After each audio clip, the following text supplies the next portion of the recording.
पाकिस्तान की इदारा बराए शुमारियात ने 5 साला रिपोर्ट जारी की है।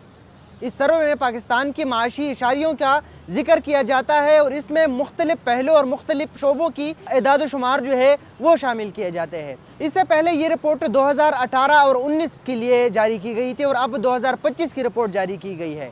इस रिपोर्ट में अगर 2018 के मुकाबले में 2025 में कुछ शोबों में बेहतरी दिखाई गई है, ताहम कुछ शोबे ऐसे हैं जहाँ पे पाकिस्तान की हालत मज़ीद ख़राब हुई है। इसमें एक पाकिस्तान में खुराक की किल्लत के हवाले से मसला है। इस सर्वे रिपोर्ट के मुताबिक 2018 और 19 के मुकाबले में 2024-25 में पाकिस्तान में खुराक की किल्लत का मसला शदीद शक्ल इख्तियार कर लिया है। इस रिपोर्ट के मुताबिक 2018 में सिर्फ 15% किराने पाकिस्तान में खुराक की किल्लत का शिकार थी, ताहम अब 2025 में ये शरह 24% तक बढ़ गया है।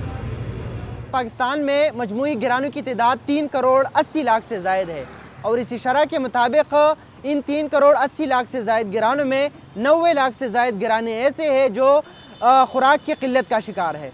अब अगर हम सूबों की इदाद शुमार पर नज़र दौड़ाएँ तो सूबों में सबसे ज़्यादा मसला बलूचिस्तान में है। दूसरे नंबर पर सिंध है जहाँ पे ये शरह 29% और इसके बाद पंजाब है जहाँ पे ये मसला 22% गिरानों को दरपेश है। खैबर पुख्तनख्वा में सबसे कम गिराने ऐसे हैं जो और इनकी शरह जो है वो 21% है। इस सर्वे रिपोर्ट के मुताबिक 2018 और 19 के मुकाबले में 2024 और 25 में क़ुव्वत ख़रीद में भी कमी आ गई है। इसमें गंदम, चावल, पल्सेस, मटन, बीफ इन सब की मिक़दार जो है माहाना की बुनियाद पर जब 2018 में जितने लोग खाते थे उसमें 2025 में कमी देखी गई है। सर्वे रिपोर्ट के मुताबिक इसकी वजह 2020-21 में कोरोना वबा है, जिसके बाद पूरी दुनिया में महंगाई का तूफ़ान बरपा हुआ था।